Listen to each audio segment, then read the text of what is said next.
ඉතින් මචං කොහොමද? මම මේ ඉන්නේ සමෝසා ලෝකේ. මෙන්න ඉතින් බලන හැම තැනම සමෝස. මේක ඇත්තටම පුදුම හිතෙන අත්දැකීමක්. කොහේ බැලුවත් රසවත් සමෝස. මචං මේ තියෙන්නේ සෝස් ගගක්. අපි සමෝසා කෑල්ලක් කාලම බලමු.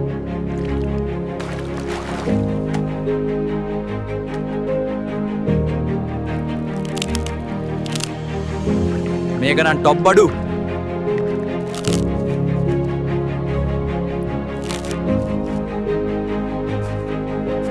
මචං මම මේ ඉන්නේ සමෝසා කැලයක.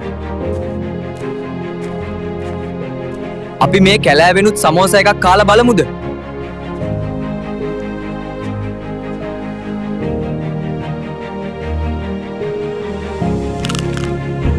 මේක ටොප් බඩු බං.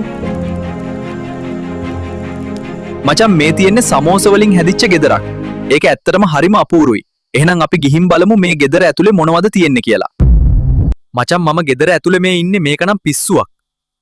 අද නම් පුදුම දවසක්. මේක ඇත්තටම මට නම් පිස්සුවක් වගේ දැනෙනවා.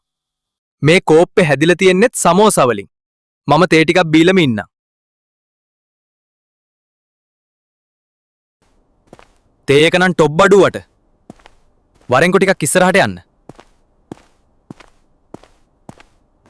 මචං මම දැන් මේ ඉන්නේ සමෝසා කාන්තාරයක.